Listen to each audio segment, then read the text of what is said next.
Welcome to Electripreneur Secrets. This is the Electricians podcast. We're here to help you master sales, simplify pricing, and deliver premium level service. I'm your host, Clay Newmeyer. With me, as always, my esteemed co-host, Joseph, the sales bot, Lucani. How are you, Joseph? I'm feeling great today. I was going to say, I'm really pumped about today's topic. I'm literally letting the enthusiasm carry me through a sleepless weekend. It is going to be a great one today. Absolutely. Absolutely. And the problem we're discussing today is this common question, this common theme of the redheaded stepchild and why electricians seem to fit that role, especially in home services, and some of the reasons around that and how we begin to feel that way, why there isn't just seemingly lots of lead generation and sales and coaching for our trade specifically, why there was this gap, how we've come to understand it, build our mission and vision to address it, and some of the benefits to our program a little bit, but also that anyone can take hold of, and a couple silver nuggets we're promising at the end of this one for some action items. What do you think this problem stems from, Joseph?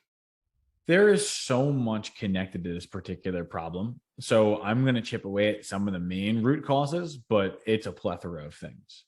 So if you think about the three main trades, it's HVAC, plumbing, and electric. Now, as it stands, if you were a coach, let's just say that you, like, granted we are, but if you had the situation of coaching someone that was already established, knew what they were doing, understood profit margins, had multiple employees already, and had already become accustomed to following a process, versus an individual that's usually a little more stubborn, probably a smaller operation and less process oriented, who would you as a coach want to work with? I mean, it seems like a no-brainer. Yeah, right. Like that's the main thought. A lot of times we have electricians, we are wonderful people in the fact that we're very educated, but also very logic based. And sometimes, and a lot of other trades would like to remind us of this, we sometimes don't think we're wrong, which makes us less coachable as well. So there's a couple of things that are going on. One, HVAC and plumbing has already gotten a head start because they're already more process oriented at times. And as a result, it can become more coachable. And then as a result of that, it's easier to report wins in those divisions. But it doesn't make them a better trade. It just means that they were a more coachable model. Does that make sense? It does. I also want to interject and just say you're actually uniquely equipped to handle this conversation because in your former role, you're working with HVAC and plumbers. And prior to that, you have some HVAC training experience as well, right? Correct. Yeah, no, I actually have an EPA license. I'm able to handle refrigerant. I have a degree in HVAC as well. And I did specialize in training HVAC and plumbers. But the thing that comes away from it all is electricians, we're a very highly educated team. Like, I want to say that again, but as a result, we're used to looking at problems as if we are the ones who have to solve them. And as a result, when you have a bunch of people who are used to saying, I'm the only one who can solve a problem, you create a less coachable field, right? Like, if we're all surrounded by people who aren't willing to lean on advice, what does that usually lead you to? Yeah, that's fair. I mean, but for me, one of the reasons I loved electrical right from the freaking first week, man, I can remember working with up here in Canada, we've got a 4-year apprenticeship to become an electrician here in the province that I live in. So I remember working for a 3rd year. We were wiring up a pig farm, which was just a ton of PVC, tons and tons of PVC. But they also didn't have 3-phase out there. And so in my first week really in this trade, we were working on something they called rotophases. Have you ever heard of those before? I have, and pretty much the concept of you're able to take a one phase and split into a second phase if necessary. Yeah. I mean, generally speaking, I mean, I was early, pretty premature to understand a lot of it, but few motors, right? And generating your other legs. So generating 3-phase electrical. The problem is this is not like an exact science that anyone seems to have really nailed down. And they knew that, this pig farm knew that going into it. The point I'm making here is our master electrician on record for that company, and we're talking like $10, $20 million company. So these guys have done some shit. Mm-hmm. But that master electrician and my immediate supervisor, the third year in this first week, are having a full on rotophase conversation dissection up on the whiteboard in the morning. And Mm-hmm. no one was right. And that was cool because before that, I was kind of doing some carpentry and other things before electrical. Mm-hmm. And you want to see some people that know they're right, right? Ask a carpenter. No offense, carpenters, if you're in here as well. But coming into this trade, bit of a tangent here, of course. Sorry, It's Joseph. all good. But It's all good. coming into this trade, one of the first things I realized is, wow, with all the technology constantly emerging, constant new growth in this trade, no one truly knows everything. Mm-hmm. That's what I loved about it. Yet, for whatever reason, this code book's so thick, and just from running the place so many times, we get so stuck in our own little ways. As Mm-hmm. Justin confirmed, I'm never wrong. Just ask my wife. But you know what? I really feel like that ties in a lot to it. In that, because we also, as a highly educated team, we know what's right and we know what's wrong. And that when certain things follow code or certain things follow safety standards, most of us are aware of it. And if someone comes in and tries coaching us something that is not correct, this pitchforks and tarring and feathering, like we're not okay with it. So you'd have to imagine that as a coach, they would also not only have to have a strong business understanding, but they'd have to have a very strong electrical understanding as well for them to be accepted by quote unquote our people. Right. Yeah. So it's a scary individual situation because you could be an HVAC coach and be accepted by plumbers, or you could be a plumber and be accepted by HVAC, but you really can only be an electrician to be accepted by electricians. So as a result, it narrows the amount of people that can coach it into that would receive a high benefit. So if you have very few people who can coach it, the people who are coached are usually reported to be more stubborn, and we're also less process based in our existing operations. It becomes very hard. Doesn't mean that it's wrong or that it's a field that doesn't need to be support. But I think we as a team should always acknowledge why this shortcoming has happened and why people have justified it happening. Does that make Yeah. sense? Absolutely.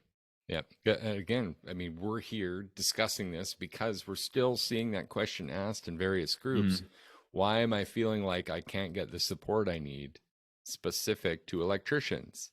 Mm-hmm. Even website design. Do you guys know someone who's doing just electricians? Right? Lead generation, marketing. Is there someone out there just doing electricians? Usually not. Usually the thing we'll hear, and I'm sure, can you guys put a hand up if you can relate with this? It applies to HVAC. It's like an HVAC or plumbing tactic and says, this will apply to electric too.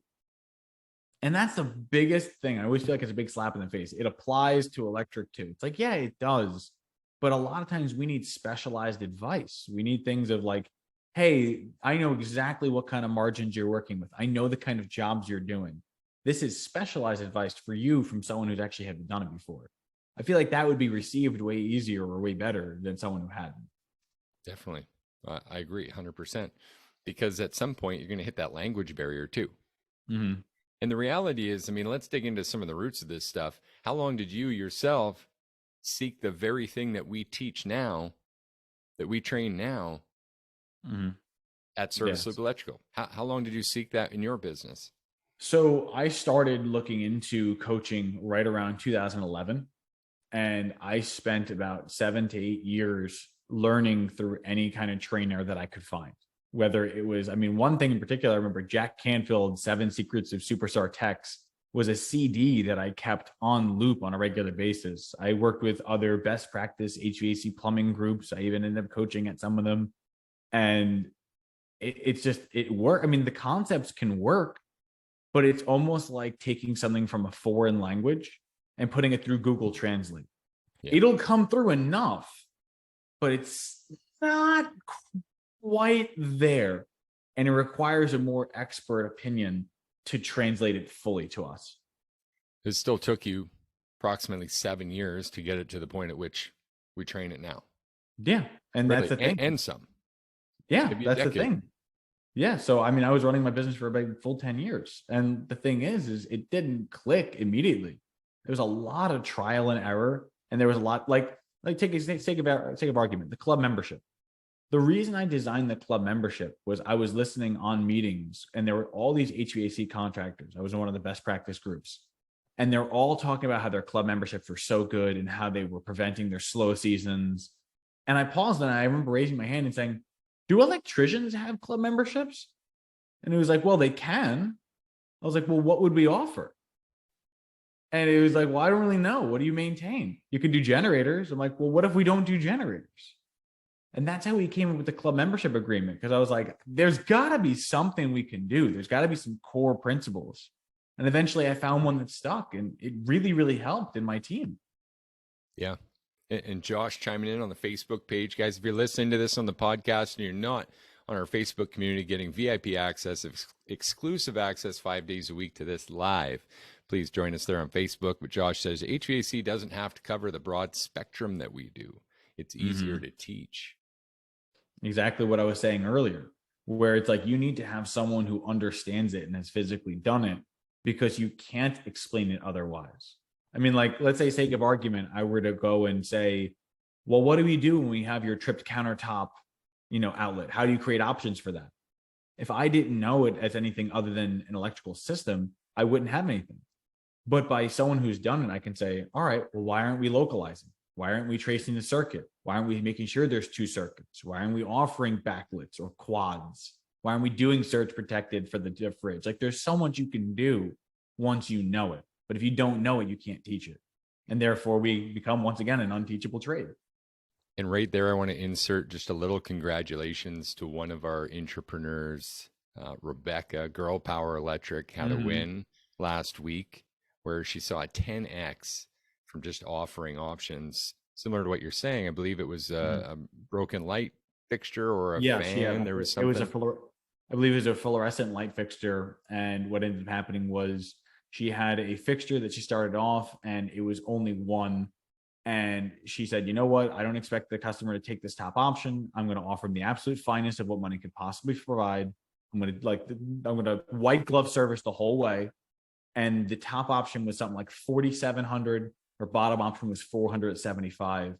And the customer took the top option without even blinking an eye.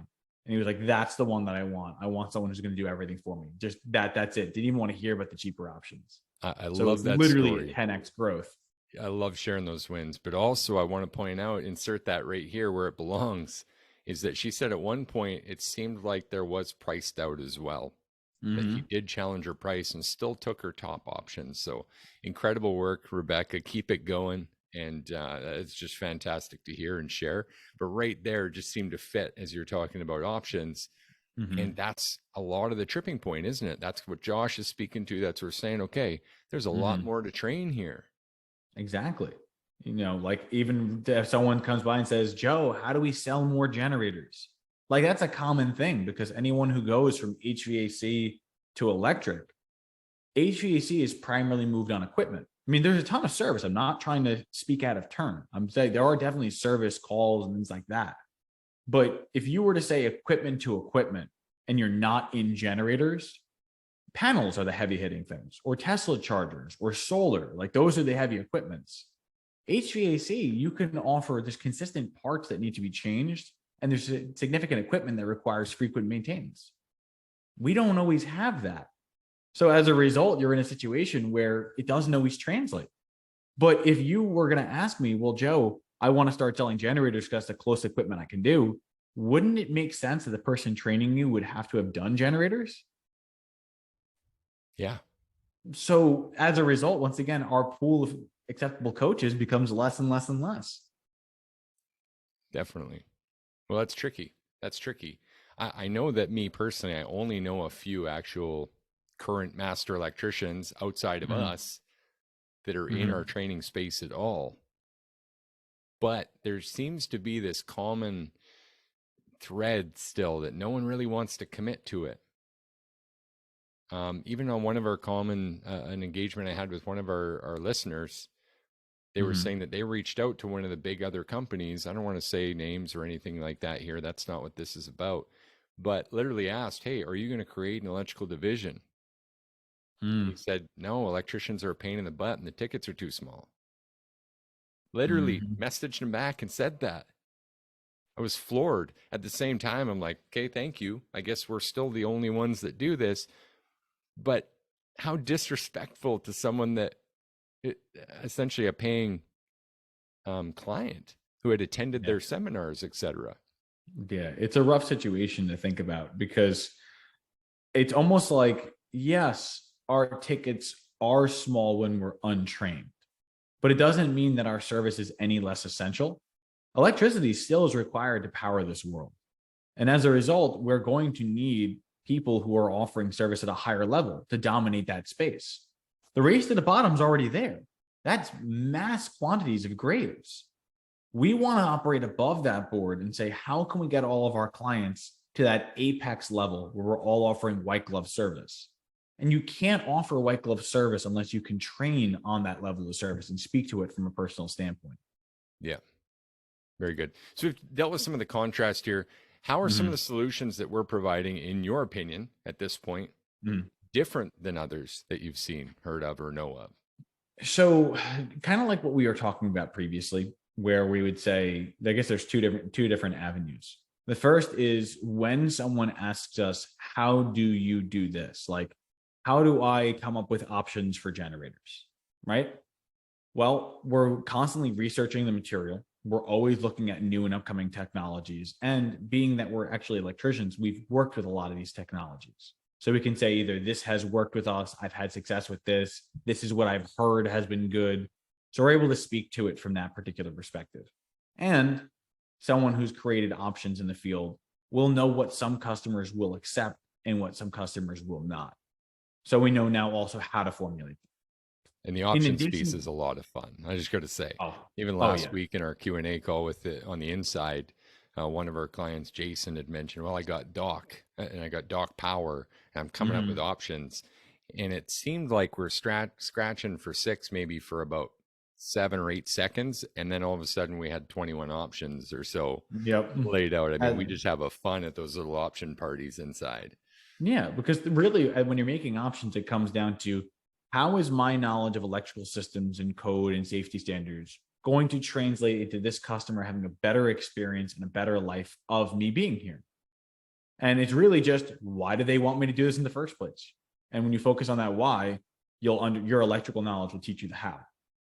So that's the first aspect.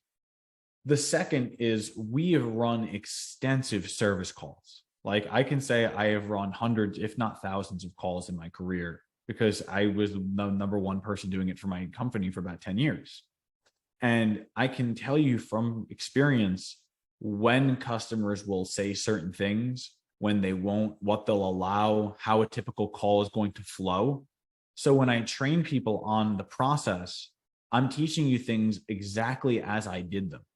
It's not like, hey, I read this in a book and I made this work. It's like, this is the literal play that I ran. And I'm going to walk you through it step by step, exactly in the home. Like, not even this is generally where you're going. Your first step is we're going to the panel. And these are the questions as you walk to the panel. And then once you've gotten there, you're going to take the cover off and you know exactly what questions. So, like, I'm walking step by step through the call. And I feel like that makes it a lot easier for electricians to understand as well. And of course, with your level of detail, as we say, the sales bot, I mean, it's there for a reason because even when people want to pivot and say, well, I would like to replace that or omit this piece, Mm-hmm. it's not like, oh, that was just fluff anyway. I've never seen a fluff moment in any of this process. Everything has intention behind it. And And there's a it's specific reason for that. exactly super powerful. Yeah. The main thing I just wanted to add to that, and forgive me for interrupting, that wasn't my intention. No, not at all. But the main goal is I feel that talking excessively actually takes you away from a sale. So if I'm gonna open my mouth to say something in the process, there's a specific thing I'm trying to accomplish. Either it's an answer I'm trying to get, an objection I'm trying to prevent, or a question I'm looking to get answered. And if I doesn't solve one of those three things, I'm probably just going to keep quiet. Yeah. There's this acronym we did in project management training, and it was Mm-hmm. WAIT. Why am I talking? Mm. The other one in leadership, safety, excellence, of course, you need in Canada to really supervise major projects, etc., was KISS, keep it simple, supervisor. And both those apply here because complexity is the enemy of execution. Mm-hmm. We just tend to dig holes, right? And we all know that expression. Keep digging, keep Mm-hmm. digging. I'm with you there. I'm with you there, brother. All right. So, how else I see this being different is I just know that this stuff works. In fact, it works really well when you're new to business or just starting out. Mm-hmm.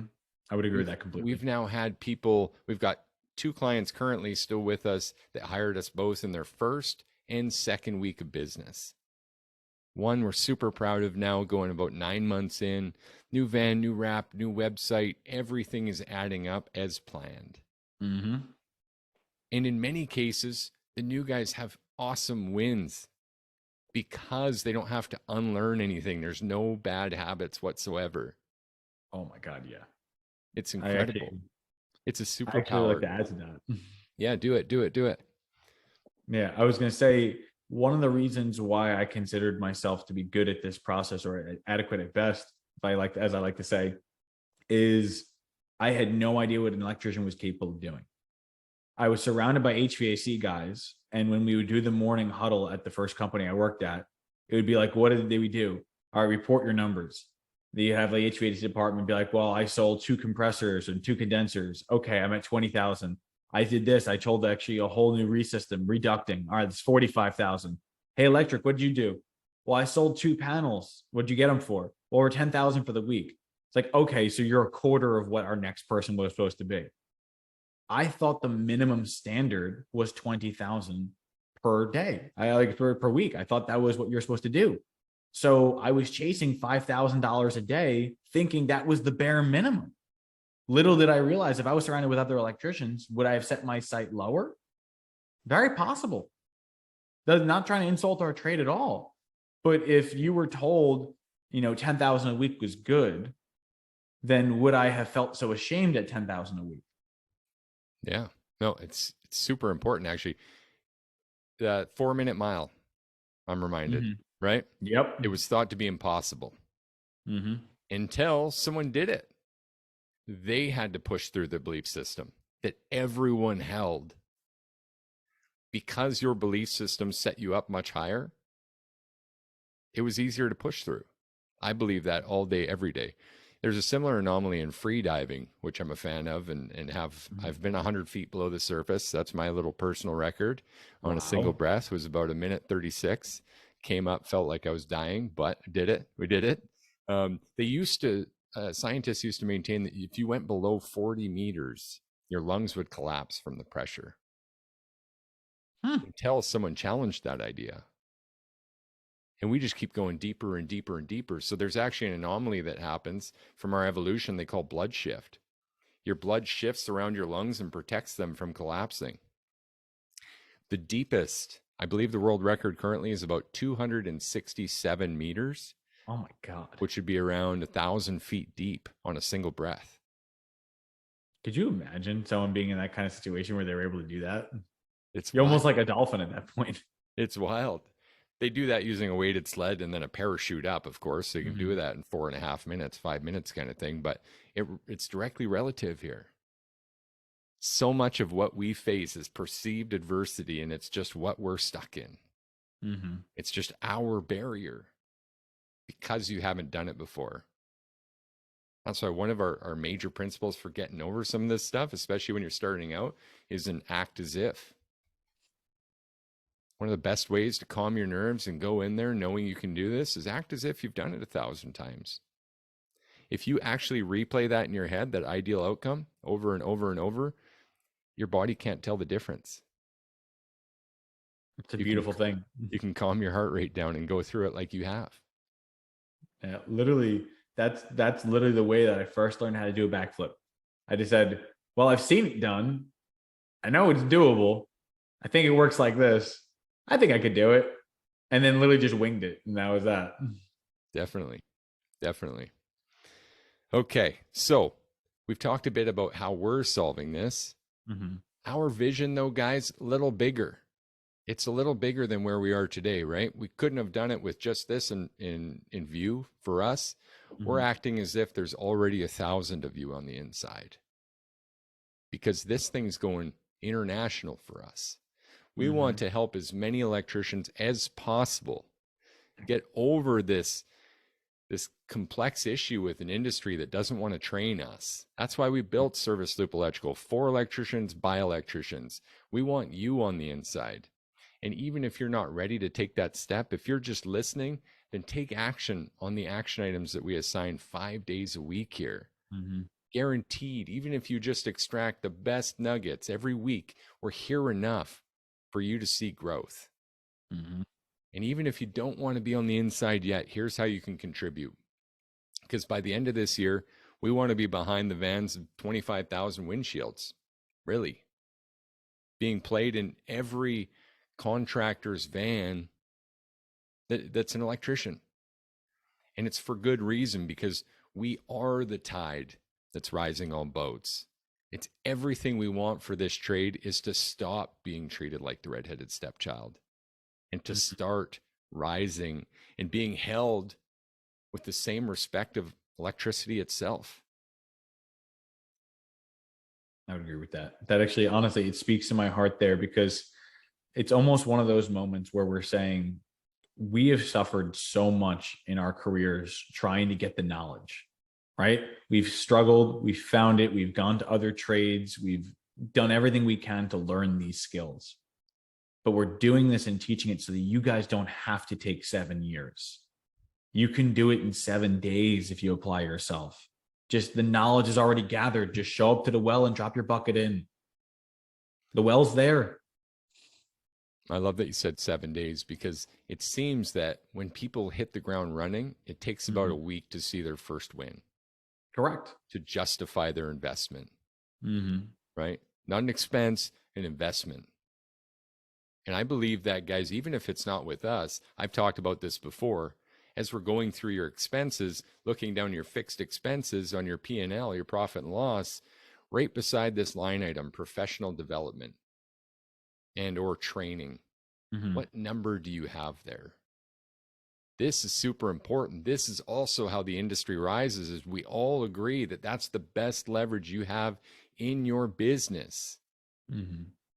is to use that income in your business, tax deduction, the leverage that the government gives you for being a business to create more jobs, to create more GDP growth, and put a number beside that professional development and make sure you expend that. Make sure you invest in yourself and in your business because likely that's going to grow you too. In fact, I guarantee it. If it's money well placed, you're going to grow. And that's what we call C money, the money that no one can take away, the investment in yourself. So even when you're old and gray, you'll be earning dividends on that investment. I agree. The knowledge you can take, nothing but a concussion can take away. Absolutely. So, if nothing else, guys, catch us 5 days a week, right? We're here to help you master sales, simplify your pricing, and deliver premium level service. We've got everything set up to help you with that. We're going to keep showing up here 5 days a week to help you for free so Mm-hmm. that you can play on house money when the time arises, so that you can win and then invest in yourself with this gift that we're giving you. Mm-hmm. And that actually leads me to today's action item if you're down to go in that direction. Let's hit it. All right. So I'm pretty sure we've made our case as to why you guys should be listening. And really, the bare minimum is just that. Tune in, whether to us or to another training provider, someone that is going to guide you. The very first thing is learning through osmosis. Just through exposure to new knowledge, it will eventually start to sink in. You cannot listen to the same lesson over and over and over again without it impacting you in some way. So even if you are a person who is horrendously stubborn and you expose yourself to new trainings, eventually something will stick. Can that be established as like you're the most bare minimum thing is just put it on and shut up? Could that be a fair bare minimum action item? Absolutely. Absolutely. Awesome. Because the all-star action is a little more complicated and requires a little more introspectiveness. The all-star action is, am I even willing to be wrong? Because the concept has to be is, if you can't see yourself as being part of the problem, then you will never be able to find the solution.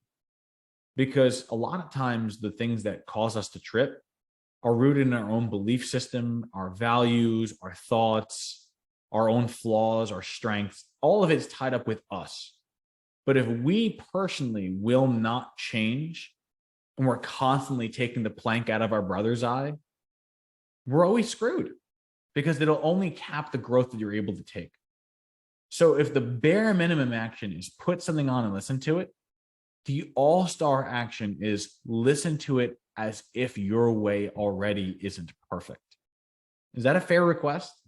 Absolutely. Yeah. Yeah. I love that.